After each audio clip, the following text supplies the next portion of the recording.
অসময়ের সবজি অনেকেই বলে খেতে ভালো লাগে না, কিন্তু আমার কাছে এই সময় যে বাঁধাকপিটা পাওয়া যায় এটা খেতে কিন্তু অনেক টেস্ট লাগে। তার জন্য এখানে আমাদের মাঝে মধ্যেই কিন্তু বাড়িতে নিয়ে চলে আসে এই বাঁধাকপি। আর আমি কিভাবে রান্না করি তাহলে তোমাদের সাথে আজকে সেটাই শেয়ার করব।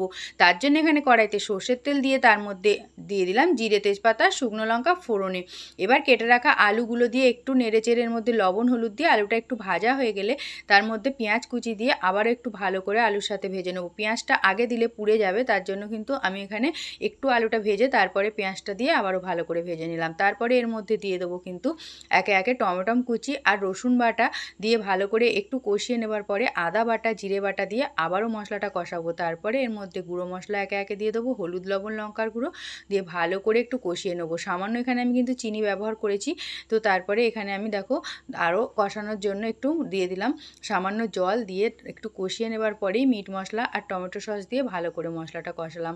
আর এখানে আমি কপিটা আগে থেকেই ভাপিয়ে রেখেছিলাম, তো ভাপানো কপিটা দিয়ে ভালো করে একটু কষিয়ে নেব আলু আর মশলার সাথে। তো কষানো হয়ে গেলে তারপরে কিন্তু এখানে সামান্য জল দেব, খুব বেশি জল এখানে দিলে ভালো লাগবে না। তো তারপরে ঢাকনা চাপা দিয়ে একটু ফুটে ওঠা অবধি অপেক্ষা করব। ফুটে গেলে কিন্তু এবার ঢাকনাটা চাপা দিয়ে এবার গ্যাসটা কিন্তু একদম লো ফ্লেমে রেখে আলুটা সেদ্ধ হওয়া অবধি অপেক্ষা করব। তারপরে ঢাকনাটা খুলে এর মধ্যে দিয়ে দেবো বাটা গরম মশলা। আর বাটা গরম মশলাটা দেওয়ার ফলেই কিন্তু এই কপিটার টেস্ট অনেক অংশে বেড়ে যাবে।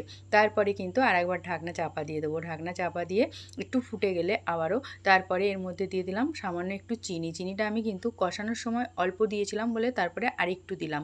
তোমরা যেমন মিষ্টি খেতে চাও দেবে, কিন্তু এখানে খুব বেশি মিষ্টি এটা হবে না, টেস্টটা কিন্তু কপিটার অনেকটাই বেড়ে যাবে। তারপরে ঢাকনা খুলে এবার একটু কিন্তু শুকনো করে নিতে হবে।